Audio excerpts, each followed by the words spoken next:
Welcome to Podcast on the Brink, your weekly dose of Indiana basketball news and discussion, brought to you by the Assembly Call and Inside the Hall. I'm your host, Jerod Morris. Join me live at assemblycall.com every Thursday night and immediately following every IU game for our live IU postgame show. And visit InsideTheHall.com for complete coverage of IU basketball and to join the discussion in the Inside the Hall Premium Forum.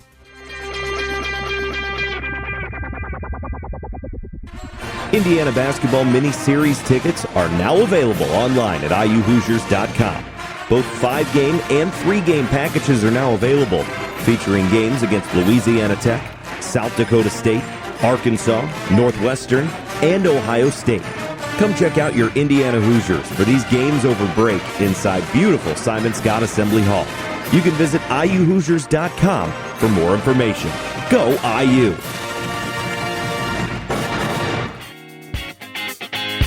On this week's edition of Podcast on the Brink, Alex Bozich and I are joined by Cam Drummond, one of our interns for this season, who has already been doing some great work covering the Hoosiers for us. We are going to react to Indiana's opening night victory over Western Illinois, kind of talk about our key takeaways from that game, look ahead to Saturday's game and to the rest of this non-conference schedule, discuss some of the other results from Tuesday night's games, and generally just kind of take the temperature for where these Hoosiers are here as the season has now begun. The games count, and obviously Indiana needs to get a lot of work done here in November, both to pad the win total and also to get prepared for a lot of tough games come December. So we talk about all of that on this week's edition of Podcast on the Brink. Before we get to that, a quick word about tickets from our sponsor, Seatgeek. Do you ever feel like ticketing websites make getting to the event difficult on purpose? It's as if they're so big, they feel like they can get away with not caring about the customer experience. So what if the site's annoying and doesn't have the events you want? Hello, status quo. The real question is, how easy could it be if those ticketing sites actually cared? Well, a ticketing site that cares is SeatGeek. And if you want to see this in action, just take a look at the App Store, where they have over 50,000 five-star reviews. Talk about customer satisfaction. And the reason why is because they deliver a better process. SeatGeek pulls together millions of tickets from all over the web. They rate each deal on a scale of 1 to 10, and they have an interactive seat map that shows you where the tickets are going to be, so you can see it at a glance. And they have a color-coded system where green dots mean good deals, red dots are overpriced, so you can just look and see. It makes it really easy, and, I mean, perhaps best of all, every purchase is fully guaranteed, so you can shop for tickets with confidence. This is why I have the SeatGeek app on my phone. This is why when I wanted to get concert tickets this summer, SeatGeek is the place I wanted to go. My wife wants to go see Hamilton when they come to Fort Worth here next year. I'm going to SeatGeek to get my tickets. And that's why I recommend that you go to SeatGeek as well. And when you do so, you can get $10 off your first purchase. All you have to do is use the promo code BRINK, B-R-I-N-K. Just download the SeatGeek app, use the promo code BRINK, and you will get $10 off your first purchase. That's promo code BRINK for $10 off your first purchase. All right, here is my conversation with Alex Bozich and Cam Drummond.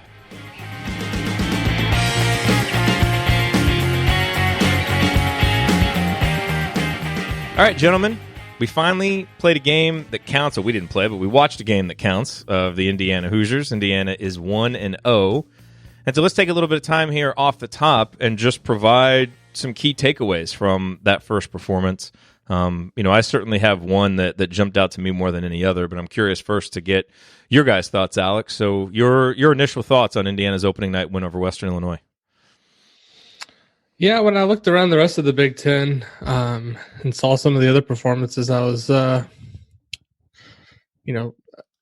look at it as a positive night overall from Indiana. Things could have gone a lot worse, as we saw at some other places, which I'm sure we'll get into, but give them credit for taking care of business and beating an opponent that was clearly overmatched. I liked the lineup that they had in their middle of the first half. I'm sure we'll get into that a little bit more, but we've talked so much in the offseason about the potential for these big lineups. I actually kind of liked the look with Trayce at the 5 and Justin and Jerome in there with him. I just thought it was a little bit more capable of being up tempo. I liked Armaan Franklin getting out there and getting 8 assists, no turnovers. I know it's Western Illinois, but there's been a lot of Indiana point guards and guards in the past who have committed 4 or 5 turnovers in a game against similar opponents. So credit Armaan Franklin for that. And, Justin Smith, I don't want to get too carried away because it's just been Gannon and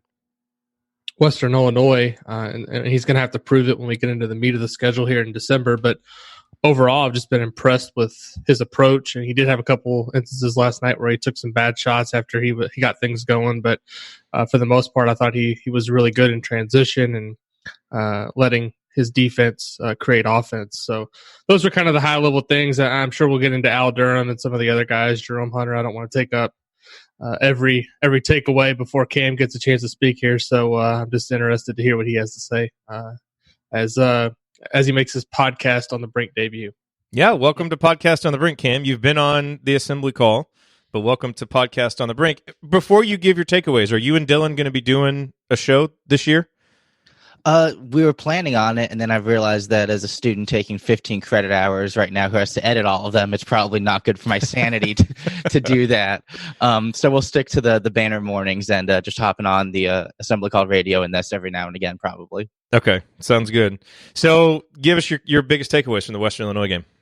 Right, yeah. I think Alex kind of, hit on the major ones. Obviously, Justin Smith tying his career high in points, having an uber productive night. And I think one of the important things with Smith as well was just the shot selection he had as well. I mean, he had, his fair share of breakaway dunks, kind of born out of the steal-heavy aggressive defense that Indiana employed. But at the same time, you didn't see him fall into the trap that he did a couple times last year of, taking the three-pointer when he just happened to be open on the perimeter. And he only took one or two of those, deep mid-range shots. That really isn't the bread and butter of his game. So he took smarter shots, which I think is something that Archie Miller is going to be really pleased with. And I think Armaan Franklin kind of really stood out to me as well. I mean, obviously 8 assists, no turnovers for a freshman. His college debut is, not a bad stat line to have, but there weren't really too many moments last night where as an Indiana fan or as a casual observer, you were wanting for Devontae Green or anything. That thought never really crossed my mind because of how in control Franklin was and how he and Durham kind of divvied up the ball handling responsibilities pretty well and never seemed to be in too many out of control moments of passage or things like that.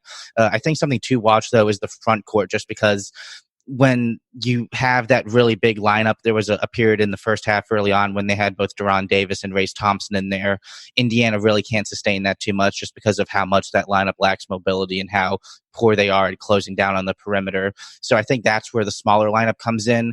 And even if you don't start out a game with that or you don't play that for a long stretch, you can hit opponents with a 2-3 minute blitz of that key lineup there of Finney, Smith, Hunter, Jackson Davis, and Durham that can maybe stretch out games and really keep opposing defenses off tempo and, keep everyone kind of guessing about what Indiana's going to throw in the half court sets and stuff. Like Indiana's own little version of the death lineup. It's fun seeing those guys out there because especially, when you have the taller guards out there, you can almost go to, something, and we know Archie isn't a huge proponent of switching, but you could just start switching everything and really just suffocate people. And Cam, to your point, really give people a different look. I'll tell you my biggest takeaway from last night and really from everything that we've seen so far in the offseason, and it is the comfort level and confidence of Al Durham and Justin Smith. And right now, those two juniors, it's almost like they've kind of taken the team over as their own. We talked a lot this offseason about kind of the last go-around for Devontae Green and Doron Davis and, how would they approach that? And unfortunately, we haven't been able to see from Devontae because he just hasn't been out there. And Doron was always going to play limited minutes in these early games. So you haven't really had that senior presence on the court. But what you have had is a couple of juniors that are really stepping to the forefront. And I think as we reflect on last season, and, as we go through the first part of the season, you're always kind of comparing it to what you saw last year, especially from the holdovers. Those two guys, perhaps more than anybody else, I really felt struggled to find their comfort level on a game-in, game-out basis. Just didn't seem to always understand what their role was supposed to be on offense. Sometimes were deferential, sometimes tried to force it, but never quite seemed to feel really comfortable. On a team that obviously everything revolved around Romeo and Juwan, and other guys had to pick their spots. So far this season, they just seem to really understand what their role is. They seem more confident. Al Durham, that we all know the numbers, 21 points. He was, perfect from the field. But, man, he was just getting it and going. He's not waiting for anybody. He is just getting it and going. He seems, just fully in control of himself and the team when he's out there. And Cam, to your point with Justin, he took a couple of heat check jump shots that maybe, we would like to see him not take.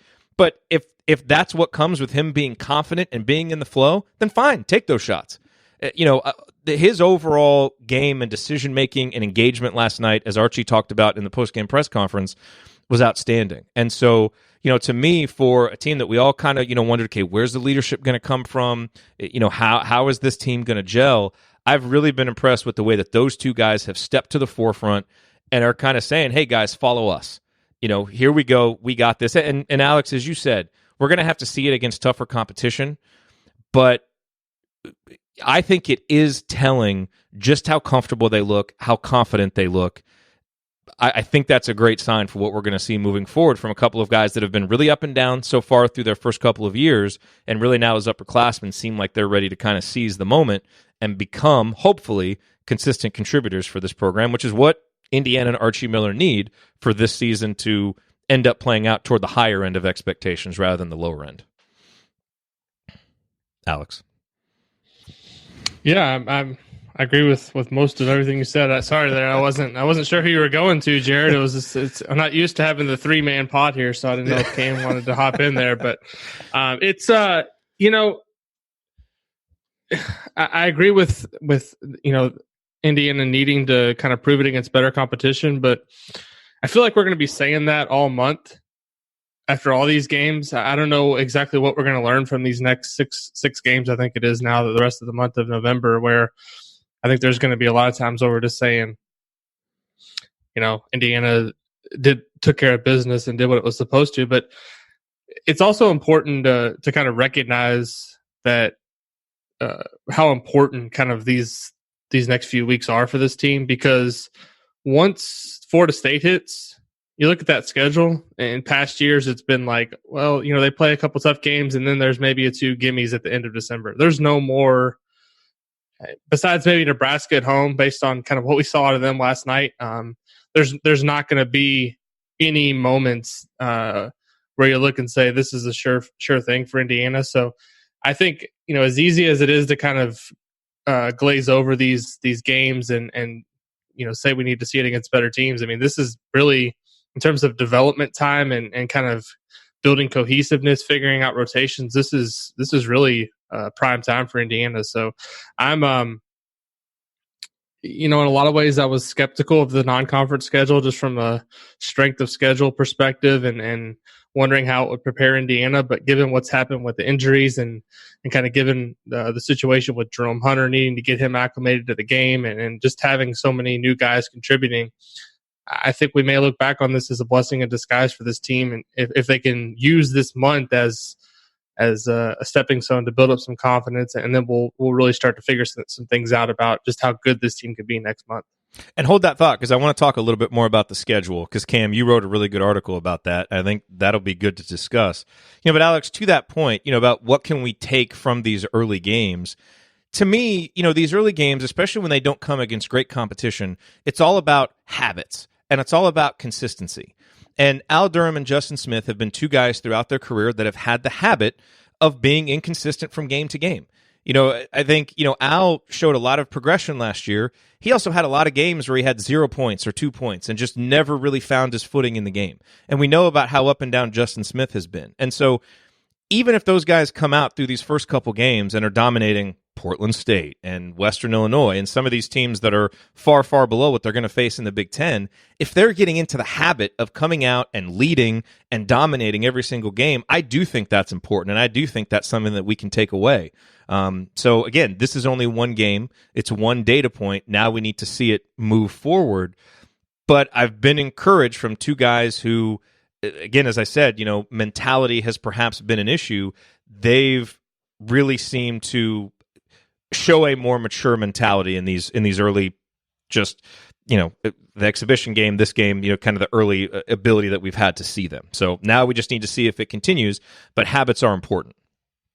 Yeah. And to kind of follow up on what you said there with the habits, look no further than the fact that Indiana had only 11 turnovers last night and a turnover percentage under 15. I didn't go back and look at every season, but I think you'd be hard-pressed to go back in the last 15 years and find too many openers where Indiana took care of the ball that well, especially, it wasn't something under the previous coaching staff that was emphasized. And I know last year, the first game of the year, they had a good performance, but not quite as good as what we saw last night. So just, you make a really good point in terms of the habits. And even Al Durham last night, they had a turnover percentage of 14.9, and Al Durham was talking about in the postgame about how they need to cut down on the turnovers. And I'm like, if you could just keep it at 14.9 the whole season, I think a lot of people would be thrilled with that. A couple other quick takeaways from last night, just in terms of individuals. I thought it was great to see Rob Finney out there. I thought in the exhibition game, he really looked to be kind of shying away from contact, really didn't look to be in a rhythm. And last night, he kind of looked at right when he first got out there, a little bit out of rhythm, and then he got going and made a few shots, had a great little step back heat check 3-pointer that he took, which he missed, but I was happy to see him have the confidence to take it, for a guy who hasn't been playing that much. And then I thought defensively, he really had some possessions where we saw that, Michigan State level defense of Rob, where he's just hounding guys on the ball. That was good to see. It's going to take him a little while, I think, to get fully back, but it was good to see that from him. And then I think we have to talk about the freshmen real quick, Cam. Armaan Franklin last night, 5 points, 5 rebounds, 8 assists, did not turn it over. Just a guy who basically, he's so aggressive with the ball and confident with the ball, and he just kind of is aggressives his way into assists because he's just dribbling with his head up and he finds guys. And those lanes are going to close up again against better competition. But, 8 assists for a freshman with no turnovers, that really says something. And I thought what we saw last night from Trayce Jackson-Davis is, a decent, I think, example of how he's going to impact games this year, which may not always be scoring, only 8 points, but was efficient in terms of going 4 for 5. Didn't get to the free throw line, which I'm sure Archie Miller isn't happy about, but had 6 rebounds and 4 block shots and continues to be a guy who shows great instincts as a weak side defender. And obviously he's going to, have to continue to learn how to play in the pack line and everything as a freshman, but is really showing that when you want to go with defensive lineups, he's a guy that you want to have out there because he can really help you erase mistakes and give Indiana some rim protection that Joey Brunk doesn't really provide and that you can't always count on Doron Davis for. So that was really impressive. And, so Cam, I think just seeing those two freshmen continue to really just play mature basketball, when they're out there, that's really encouraging. Yeah, there was a moment, I believe it was in the first half, where kind of on the topic of heat check deep 3-pointers, Armaan launched one from, I think it was the right side of the court and missed everything. It hit the top of the backboard. I think it went to Jerry Brunk for an offensive rebound and a putback, but it was just a terrible shot. But it's the idea of him having the confidence and the lack of hesitancy to shoot that shot. I mean, the fact that he feels, willing and able in this Archie Miller offensive system to take that shot and, probably not be as hesitant or as scared of the repercussions as maybe he should be, shows just how much confidence he has and how well he can fit into this offense. And I personally thought Trayce Jackson-Davis looked pretty fluid last night in terms of switching from, kind of moving out towards the perimeter, setting some kind of off-ball screens, then moving inside and establishing himself in the post. I mean, granted, Western Illinois is not a particularly big team or, a particularly strong team, especially compared to what Indiana has to offer in the front line. But Trayce did seem to really fit in there, kind of on the basketball court, didn't show maybe, the signs of a lack of confidence that we saw from a Demezy Anderson last year or something like that. And also to your point on Trayce, just the maturity and the athleticism that he can offer really differentiates himself from the rest of the front court options that Indiana has. So we thought about that early in the season as a reason why he would get immediate playing time, and that's something that's come to fruition so far through the exhibition and this game against Western Illinois. Alex, it was a good performance. It was an encouraging performance in terms of, things that you can take away that Indiana really needs to improve on. I found it interesting that, Archie Miller seemed a little ornery in the post-game press conference and did not seem happy at all about the defense. And, you look at the final numbers, points per possession, 0.915 for Western Illinois, a number that was buoyed by, a three-quarter court shot and a banked-in three-pointer. So, the number might have been better otherwise. But there were times where the defense kind of felt a little bit leaky, and Archie said he wasn't, real happy with the defense.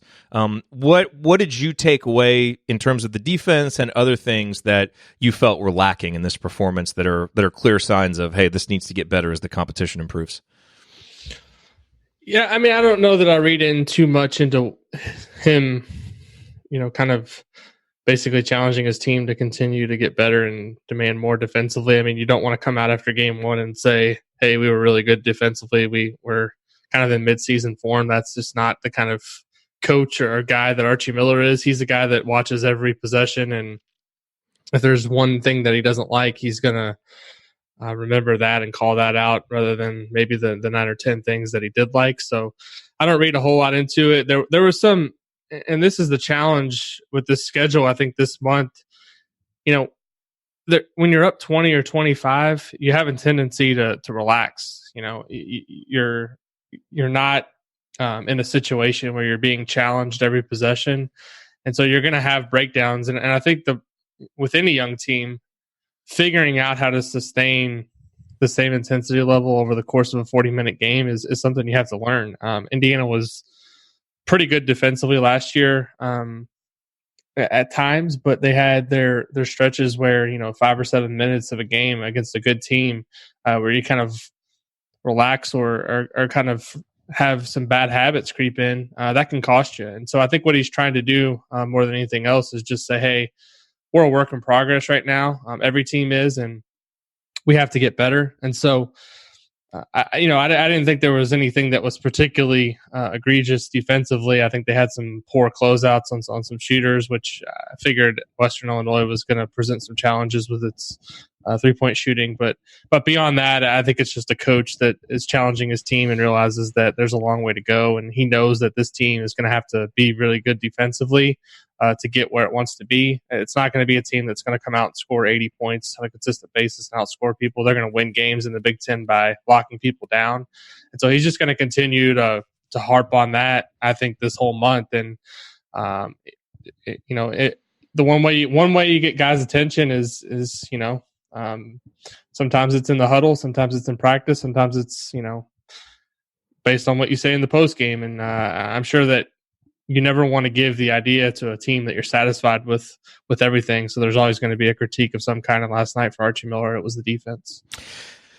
On the subject of habits from earlier, the one habit that we've seen now in this game and in the exhibition game is a real struggle by the bench the first time they get in the game in the first half. In the exhibition game, Indiana jumped out to the big lead. The bench came in, the lead evaporated. Last night, really nice start. Bench came in, lead evaporated.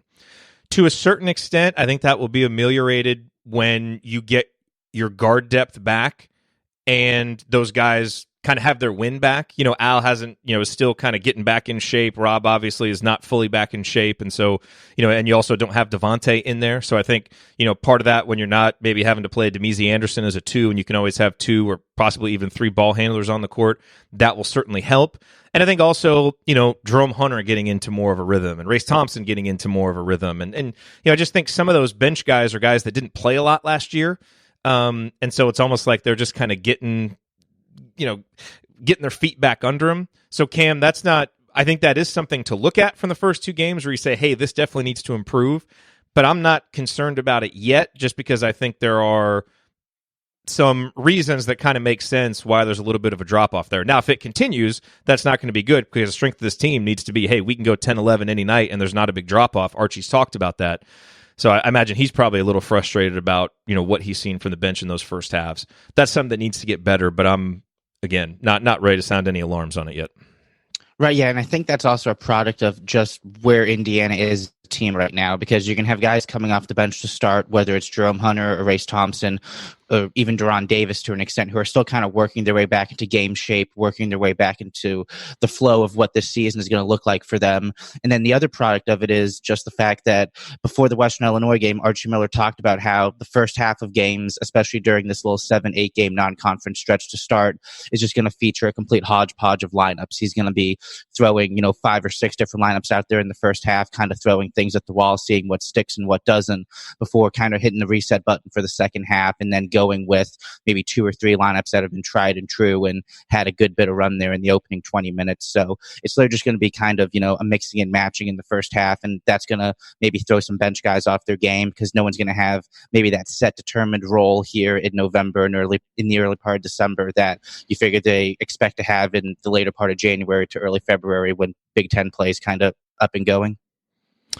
Cam, let me ask you a question. When you came to Indiana, did you think that you would ever see an Indiana football team get 7 wins by the first weekend in November? Did you think that was possible? I didn't think I'd see an Indiana football team have 7 wins over the course of my first 2 years here, let alone in one season and before it's over even. And I ask you this because our friends at Home Field Apparel, they are on the cusp of perhaps the greatest called shot in sports apparel history with their 9 Windiana t-shirt that Indiana is now 2 wins away from. And if you haven't checked that out, go to homefieldapparel.com. In addition to that shirt, they've been releasing a new football-themed shirt every week this season. So they've got a lot of great options there. And all of their classic basketball designs, the NCAA championship design, the sneakers design, which you can actually get in 3 different cuts. And, of course, the Bison logo hoodie, which we've told everybody about. We all have. It's my favorite article of clothing for the winter. You can find all of that at homefieldapparel.com. And when you use our promo code BRINK, B-R-I-N-K, you will get 20% off of your entire order. So go to homefieldapparel.com, use the promo code BRINK, B-R-I-N-K, get 20% off. And if Indiana gets 2 more victories, you are literally obligated. As an Indiana fan, you have to go get that 9 Windiana shirt, because for those guys to stick their necks out there before the season, when few people were even predicting 6 victories, if the Hoosiers go do that, that would be quite a Ruthian call by our friends at Home Field Apparel. So homefieldapparel.com, promo code BRINK for 20% off. Yeah, Alex, thoughts on the football team and their success so far? I was disappointed to see that Michael Penix is out for the year. That's oh man, not good news for a season going really well, but it seems like Peyton Ramsey's been more than a capable fill-in, and it seems like the non-win thing could still definitely happen. I mean, they just have to beat Purdue and win the bowl game, right? I don't know that many people think that they're going to go up to Penn State and win. And the Michigan game at home probably seems a little bit harder now, but we're beating Michigan. No, we're beating Michigan. That streak ends this year. It ends this year. We're beating Michigan. First time since '87. Cam could probably forecast this better than us since he's on that beat, and I'm just watching from the couch. Okay, but let's. I want to talk to you about the schedule, Cam. Indiana's basketball schedule. You wrote about it for Inside the Hall, and I think Alex, we talked about it a lot this offseason, and I think for the most part we were in agreement that for this team this year, it was a schedule that made sense. Not a schedule that would have made a lot of sense for a veteran team that had a lot of guys in similar roles, and you really, you have a lot of confidence in from the start of the season. But for this season, for this team, it seems to make sense. And given the guard injuries, it makes even more sense and kind of sets up even nicer. So what are your thoughts on the schedule, Cam, and how do you think Indiana fans should approach this as we go through November? Yeah, so if you look at the non-conference schedule, it doesn't look great in terms of statistics or on paper. What I kind of based my article off of is Matt Norlander from CBS Sports made his own kind of proprietary metric, taking a look at every non-conference schedule for Power 5 conference teams, plus a couple of the better mid-majors like a Gonzaga, teams like that. I think VCU is one of them as well. So when you look at Indiana has the 85th best non-conference schedule out of 92 teams. So I guess you could also call it the 7th worst non-conference schedule. So, down there with teams like Virginia Tech and Rutgers. So, not in great company. I think the average predicted league finish from Lindy's for Indiana's non-conference opponents is like 6.7. So really middle of the pack teams, and only a couple like Princeton or Louisiana Tech maybe have an outside chance of winning their regular season league title. But to your point, it is kind of, a blessing in disguise, I think is what Alex called it earlier in the podcast, is there's no way that when they were, comprising this non-conference schedule, they could have predicted that, most of their backcourt players, Al Durham, Rob Finney, Devontae Green, would have had injury scares at some point in the month leading up to the season, and in the case of Devontae, leading into the start of the season. But this does give you a great chance to, give some of the younger guys a run out there, whether it's Armaan Franklin or, we've talked about Jerome Hunter a bit, kind of shaking off the rust and getting into game flow. These are games where you can get away with doing that, and you can get away with probably a few more mistakes than you would have given some of these past non-conference schedules when Duke's been on there, or North Carolina, or they've had no Gavitt games involvement this year, so you're missing out on a Seton Hall or something like that. And also, I guess maybe the unfortunate aspect is once this team maybe kind of molds itself more into what Archie Miller wants it to be when December comes around, and you do have those bigger non-conference games against the Florida State, UConn, Notre Dame, and Arkansas. Florida State's really the only one of those teams that's super appealing from a resume standpoint. If it comes down to the NCAA tournament again, you go from last season where the non-conference was a strength and was a reason why Indiana had a strong case to make the NCAA tournament, to this year where it's going to have to be a bit more dependent on what the Hoosiers do in conference play, because Florida State's the only non-conference opponent that's returning off an NCAA tournament appearance. And that really, kind of slims the margin for error as well, because you may not be able to recover from losing to a Troy or losing to a Princeton as easy as you could have if that slip-up happened last year, because you have a Marquette win from last year to balance it out. But that doesn't really present itself on the schedule this year. Yeah. Alex, one other thing that I wanted to talk about, just in terms of what we saw last night and what we saw in the exhibition game, is the big guys, Joey Brunk and Doron Davis. I think it's pretty clear now why Joey Brunk won the starting job. I mean, he's been more active, he's been more effective when he's been on the court. I thought Doron at times last night looked slow to get up and down the court, slow to recover on the defensive end. He had a couple of nice possessions, but also had a couple where, it's almost like his body just couldn't take him quick enough to where his mind wanted to go. And he also just hasn't really been able to get in the flow offensively against some competition that you would think he would dominate. He hasn't really gotten the ball low on the block. He's kind of gone up with a little more finesse than you would like to see in some of these games. The way I feel about this is I'm really encouraged by what we've seen from Joey Brunk so far. I think some of the offseason hype about him and the statistical impact he was going to have was maybe a little overdone based on what we saw at Butler. But I think attitude-wise, toughness-wise, like, he's going to bring all those things, and we've seen them, and they've been effective. With Doron, I'm not that interested in how he does in these early games, because he's a guy that we've seen it for 3 years. He seems to rise to the occasion in really tough games against big opponents. And so even though he hasn't looked that good, I just find myself not that concerned about it. And really, as long as he gets to December healthy, that's kind of all I care about from him. Is that a fair way to view him and to look at Joey here in the early going of the season? Yeah, it almost feels like Doron's on, to use an NBA term, load management right now. It's they want to get him in there and get him some reps, but it's also like there's no reason to play him a ton of minutes right now against these teams. I think right now, just my sense in reading everything through the offseason, seeing that Joey Brunk was kind of the offseason, I guess, champion in the weight room. To me, he deserves the starting position right now. It seems like he's outworked Doron to this point.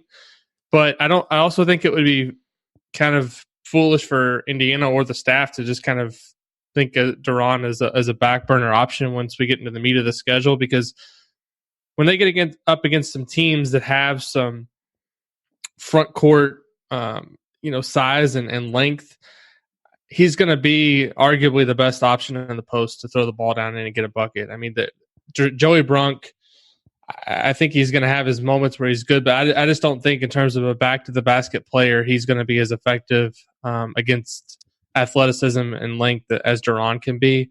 So, Jerod, I'm kind of in the same boat with you. I don't read too much into the fact that I think he only played 8 or 9 minutes last night. I think it's kind of a smart approach with him, given his injury history, given the fact that, you want him to be healthy for the meat of the schedule. There's no reason to try to play him 20, 25 minutes at this point of the season. And right now, I mean, Joey Brunk, give him credit. He's earned the right to start. And as long as Doron's kind of happy with this role and realizes that they have a plan for him building to kind of, the marquee games and are going to feature him more in those, I think this approach is fine right now.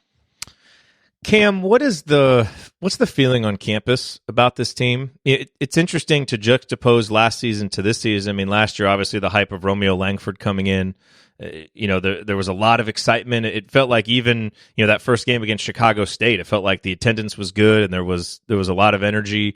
Obviously, the Marquette game came soon thereafter, and that was just an explosion at the beginning and a huge victory.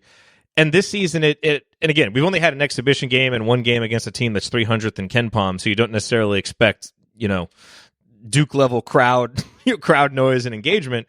But it seemed a little bit less even than I would expect. And I'm just wondering, what's the excitement level? What is the interest level among students and just in town right now about this team as the season kicks off? Is it wait and see, we're keeping this team at arm's length, or is it just the schedule hasn't given us any good opportunities to bring people in. Let's just wait and see and don't make any judgments about that?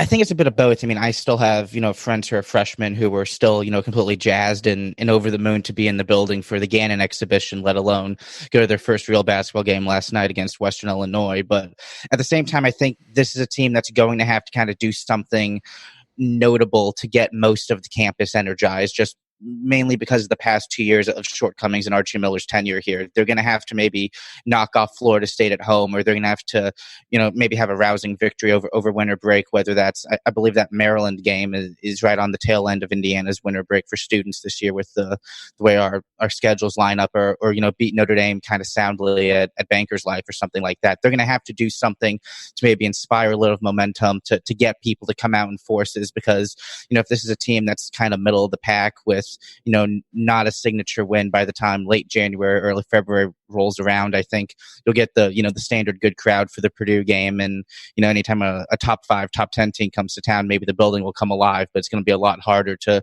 draw people in for, some of those more middling Big Ten opponents compared to years past, just because last year you had the built-in excitement with Romeo Langford, and even when things were going bad in conference play, there was still a sense of optimism around the team that they could turn it around. I think just maybe the lack of distinct star power this year works against that from a student and campus hype perspective.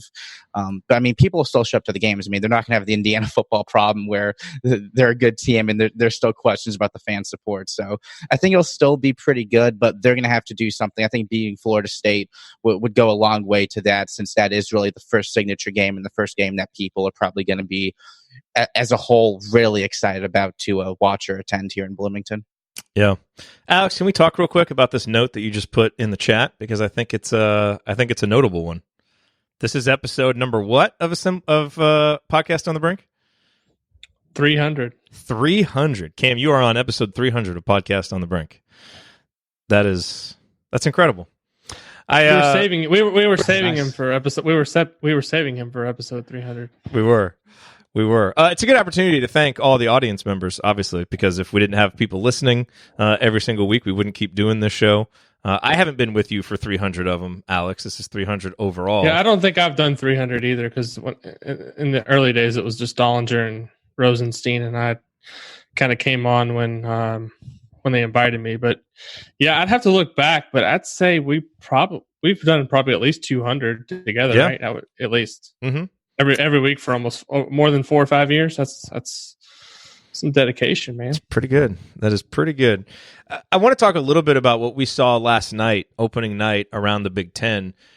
Alex, last year, if we think back, the conference kind of surprised some people early, notching a lot of big wins early in November. I think, if I remember correctly, Iowa got a couple of big wins, and I think Purdue got a few. Was it last year that Michigan annihilated Villanova? Was that last year? Or was that? Yeah, I mean, so the conference really got a lot of big wins early on, and that helps obviously when the conference is doing well, it kind of lifts everybody up. And so last night, as I started to see some of the results come in, Illinois is having to go to overtime against Nicholls State. My first reaction was to kind of point and laugh a little bit as someone who has not been on the Illinois hype train. But then once I got past that, I was like, all right, but Illinois still win the game, because it's look, these are our Big Ten rivals, and certain fan bases that will remain nameless, we like to see them lose and suffer. But the way that NCAA tournament selection works anymore, you really have to kind of root for the Big Ten to do well in the non-conference, especially if you're a team that projects possibly to be on the bubble, which I think is a reasonable expectation, for maybe a median outcome for Indiana's season, which is they may be somewhere near the bubble. You want that conference strength to be good. And so Illinois not playing well against Nicholls, Michigan struggling with Appalachian State. Why they schedule Appalachian State in sports anymore, I have no idea.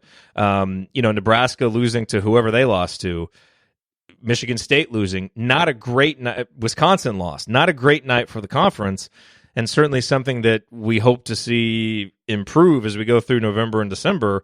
Otherwise, the conference, it may be one of those years where the conference can only get 5 or 6 or 7 teams in, and then that's going to make it a lot harder for some of those teams in the Big Ten's middle, that morass that we've talked about. It's going to make things a little bit harder for them come NCAA tournament time. Yeah, and with Indiana's quote unquote soft non-conference schedule this year, they need their Big Ten teams to do well in the non-conference so that when they get to league play, those wins mean something. Because if you have 7 or 8 teams in the league that are just kind of middle of the pack mediocre, and that's all you beat in conference play, you could end up with a situation. It was Ohio State. It was 4 or 5 years ago where they were like something like 11-7 in the league and didn't make the tournament.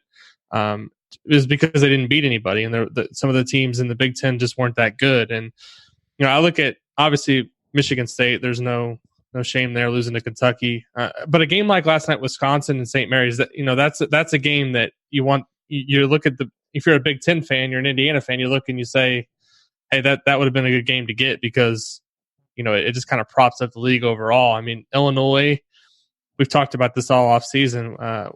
I was never fully aboard the hype train. I think they're going to be better, but I just kind of look back at the finish of their season a year ago and how Indiana just completely destroyed them on their home court, and thought, I don't necessarily buy into them being this powerhouse. And I think last night confirmed that they've got work to do. Michigan is a brand new team. They've got a new system. So I think the Gavitt games coming up here are going to tell us a lot about some of these Big Ten teams, because there's no hiding. Indiana's going to have a chance to hide here for a month, basically. Some of these teams are not going to have that opportunity, so we're going to learn a lot. I mean, Nebraska came out last night and made me rethink my pick of Northwestern finishing last, because to lose at home by 20 to a sub 250 Ken Palm team, that's just not a good look. So I guess from an Indiana perspective, you look at it and say that, they get to play Nebraska twice, but they better beat Nebraska twice if that's what Nebraska is going to be. How much fun would it have been to watch that game with Tim Miles? Actually, he's a nice guy, so he probably didn't want to see them. He was calling a game last night, so he probably didn't get to see it. But I mean, watching any game with Tim Miles seems fun. Thank goodness we didn't. Thank goodness we didn't dive into Nebraska with an off-season episode, because they literally have like 13 or 14 new players. I mean, I just don't. They took that foreign trip, and I guess got a head start on the season, but that last night was just. I mean, I didn't watch any of it, and I won't watch any of it. But getting destroyed like that is just not a good look. I don't know. I mean, I think the bottom of the league this year has a chance to be pretty brutal. I mean, I just don't have any confidence that Nebraska or Northwestern is going to be anything of substance this year. Cam, did you take anything away from the Big Ten's performance on opening night, and just anything else that we saw on opening night with the Champions Classic also going on? Yeah, I was able to catch a bit of Michigan State, Kentucky. Obviously, like Alex said, really no shame in losing to the Wildcats. A bit of uncharacteristic kind of offensive possessions down the stretch there from a Tom Izzo coach team, which I thought was a bit interesting. I watched a good deal of Wisconsin St. Mary's. They were playing that game in South Dakota for some reason, because money, I guess. I mean, whatever for that reason. But that was a pretty good game, pretty balanced game. I mean, St. Mary's is a top 20 team. Probably be right there with Gonzaga in the West Coast as well. I enjoyed seeing Penn State score more than 80 points for the first time in a while at home against Maryland Eastern Shore. But yeah, you can't lose. From Nebraska's standpoint, you cannot lose to California Riverside at home by like 20, especially to start the Fred Hoiberg era. Like that's just a real head shaker. I mean, that's a bye game you're losing too, so you get the dreaded John Rothstein tweet at that as well. So further shame. Cam, there are some older fans listening to this right now in Southern Indiana that scoffed and may have even turned this off when you said there's no shame to losing to Kentucky. There's always shame in losing to Kentucky. So I'm going to apologize to those fans on behalf of you for that misstatement there. So what are we looking for now moving forward these next few games?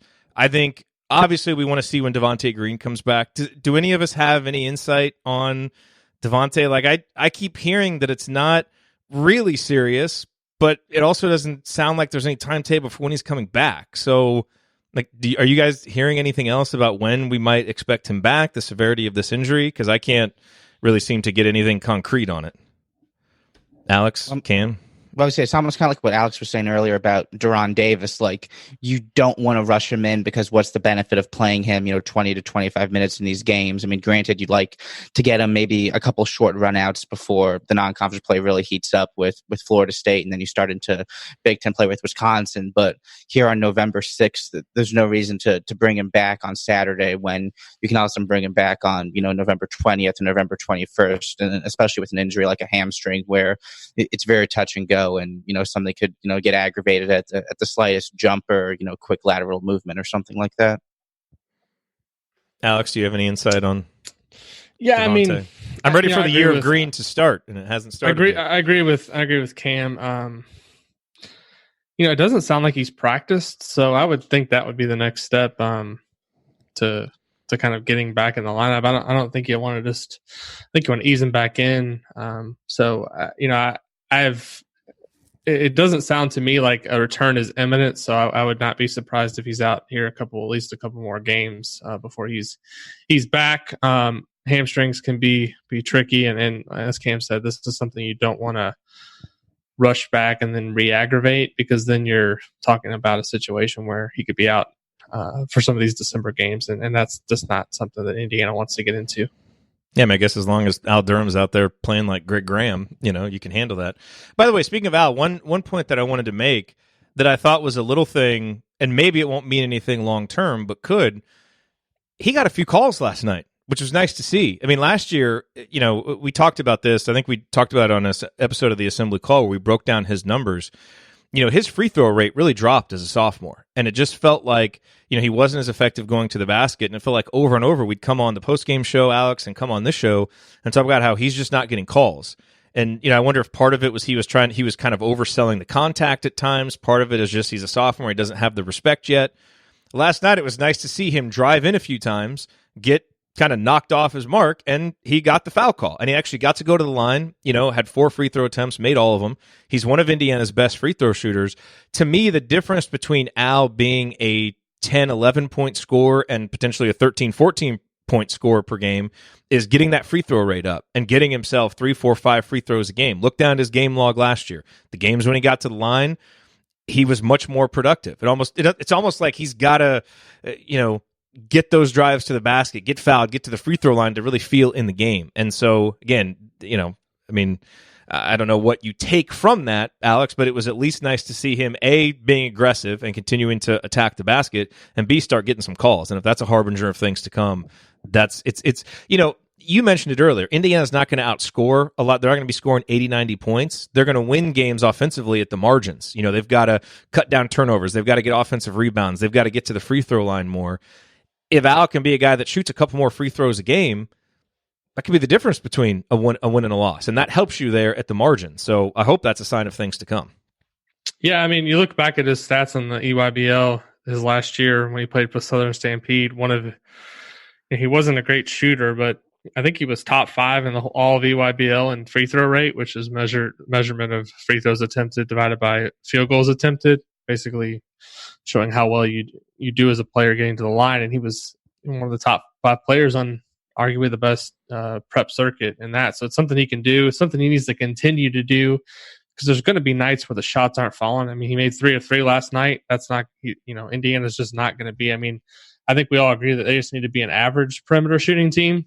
They were so bad last year that if they can just kind of get to be respectable, I think that alone gives them a major boost as an offense. And one other refereeing oddity last night that I noticed, and I wasn't surprised because it was one of my favorites, Bo Borowski on the call, was we actually had a flopping warning last night, which my vantage points, I have a really good seat kind of there on what I like to call Fisher Row, and Bo came over to the table and he said flopping warning, and I'd never heard that before. I don't know if that's a new thing this year, but that was that's something I'd like to see more of to eliminate that from the game. So there's never a dull moment with Bo on the whistle, and last night we were treated to some extracurricular entertainment there. Nice. Hey, get the flopping out of there. I'm fine with that. Okay, Indiana plays Saturday, Cam. Portland State. What are you kind of watching for in this game? So something Archie Miller referenced in his post-game press conference as well is just the different looks that these non-conference teams will give Indiana in this 7-8 game stretch. That granted, they're not the best opposition, but they will challenge Indiana in different ways, offensively and defensively. And what Portland State's going to bring to the table is a lot of pressing. They like to high press.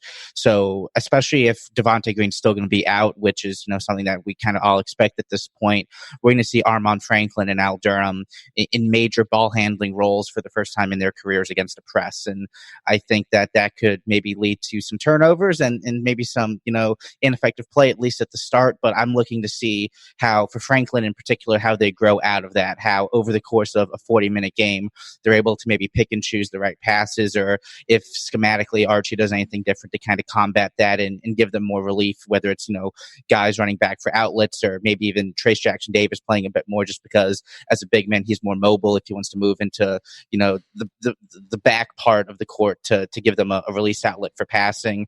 This could be a game even where if you have Doron Davis in there, his passing shows out a bit more compared to someone like Joey Brunk in the post. So just kind of the way Indiana plays against Portland State's press is probably going to be maybe one of the only significant takeaways from a game against a Vikings team, which is not predicted to be very good in I believe, the Big Sky this year.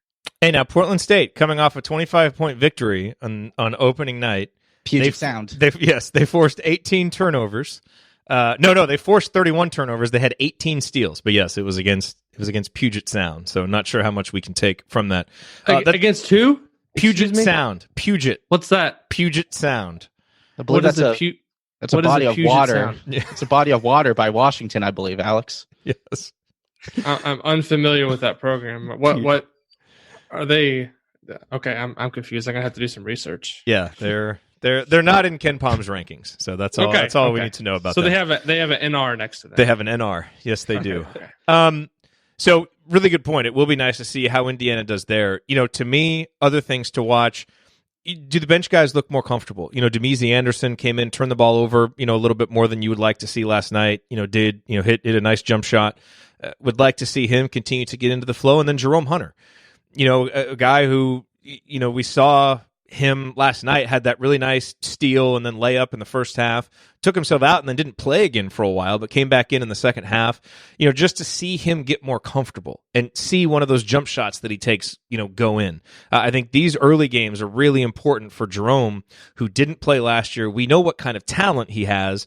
Now it's about him getting his conditioning up, getting his comfort level up, because that's the kind of guy, Alex, you think back to last season, one of the reasons that we talked about, hey, Indiana may be really improving toward the end of the year is you get Jerome Hunter back. This is a really talented guy. This was a narrative toward the beginning of the season, and obviously he never played. And, I think of all the guys on the team, he potentially could have the biggest difference from where he is now to where he could be in February. And so if we could see a visible manifestation of that, in some of these games, I think that would be something important to watch. So in addition to just, how are Al and Rob health-wise, conditioning-wise, continue to see them get better. I'm really interested to see Jerome continue to get into a rhythm as an offensive player, as a defensive player, because that'd be really helpful. Do you have anything else in particular you're watching for, Alex? No, on Jerome, I agree with you. He's the fifth man off the bench last night. There's 10 scholarship players available, and he was the last scholarship player off the bench. So I'm just interested to see kind of how he kind of progresses up that hierarchy. Does he work his way up to being the first guy off the bench, second guy, third guy? I think with him too, he's going to be someone that you're not really going to see for extended minutes. I think 16 minutes last night. I think that's kind of the perfect role for him right now as he kind of gets his feet back underneath him. And as Archie Miller talked about last night after the game, he's a true freshman. He was in college last year, but did not play, did not practice the whole season. So long way to go for him. I think over the course of the season, he's going to leapfrog Demezy Anderson in terms of the bench hierarchy. I could see him being a guy who's ultimately 20, 25 minute per game player when it's all said and done. So I'm just, that's one thing I am kind of fascinated to watch over the course of the month. How better can he get before they play Florida State, because I think potentially he's a game changer for Indiana. Definitely. Cam, thank you for joining us. Always great to have you. You'll be at the Portland State game, I assume? Yeah, and just one real quick thing. I did a quick bit of Puget Sound research. Their nickname is the Loggers. So I just wanted to say that on Podcast on the Brink. All right, the Puget Sound Loggers. There we go. Bringing you all kinds of knowledge that you didn't. We need to get home field on the Puget Sound apparel. I would buy a Puget Sound shirt. I'm just going to say that. The Puget Sound Loggers, I would buy a shirt. Why not? Yeah. Go to homefieldapparel.com again, promo code BRINK to get 20% off your entire order. Hey, thank you guys again for being with us on this journey, 300 episodes. We look forward to 300 more, don't we, Alex? 600 episodes of Podcast on the Brink. Where will the program be on episode 600? Let's see. That'll be, 6 years from now? Yeah, Colin will be playing for IU by then, right? Probably coming off like 3 straight national championships. So That's right. That's right. By then we may get there quicker because we'll have to. We may just start recording every day if they ever reach that level. Oh my! Wouldn't that be wonderful? Wouldn't that be wonderful? All right, everybody. Thanks for being here with us. We will talk to you next week. We'll be live assembly call as soon as the Portland State game ends. I'm about to say the Puget Sound game. We're not actually playing Puget Sound. We're playing Portland State. You can join us on the postgame show after that on Saturday, and we'll be back with you next week on Podcast on the Brink. See you, everybody. Thank you for listening to this episode of Podcast on the Brink. We always appreciate you being here. Remember to join me and my co-hosts for more IU basketball talk at assemblycall.com and visit Alex over at insidethehall.com for complete coverage of Indiana basketball. If you want to support Podcast on the Brink, here is the single best way to do it. Tell anyone you know who loves IU hoops about us and suggest that they subscribe.